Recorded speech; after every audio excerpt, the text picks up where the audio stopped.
নমস্কার, শুভ সকাল সবাইকে। আজকের দেখুন আকাশের মুখ পুরো ভার। ভোরবেলা ঘুম থেকে উঠেই দেখি ঝমঝম করে বৃষ্টি শুরু হয়েছে এবং দপে দপে বৃষ্টি হয়েই যাচ্ছে। তাই আমি মাকে বললাম, মা আজকের এই বৃষ্টির দিনে চলো খিচুড়ি রান্না করো। তাই মা আজকের খিচুড়ি, বেগুন ভাজা, আলু ভাজা আর পাঁপড় ভাজা এসবগুলো রান্না করছে। বৃষ্টির দিনে খিচুড়ি খেতেও ভীষণ ভালো লাগে, একটা ঠান্ডা ঠান্ডা ওয়েদার। আর বৃষ্টি তো থামছেই না, কনস্ট্যান্টলি বৃষ্টি হয়েই যাচ্ছে।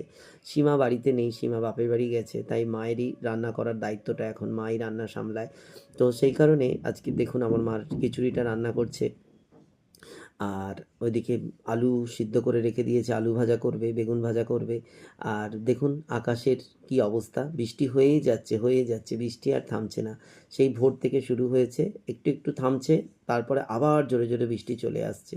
তো আজকের বর্ষাকালের দিন, নিম্নচাপের দিন, তো এইভাবে যেন আলসেভাবে বাড়িতে দিন কেটে যাচ্ছে। তো সকালবেলা আমি পড়াতে গিয়েও দেখি অর্ধেক ছেলেমেয়েরা পড়তেই আসেনি।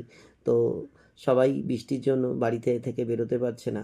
কিন্তু এই বৃষ্টির দিনটা হলে কি হবে, এই যে আমার মা দেখুন রান্না, তার বিরাম নেই। ভিডিওটা এখানেই শেষ করলাম।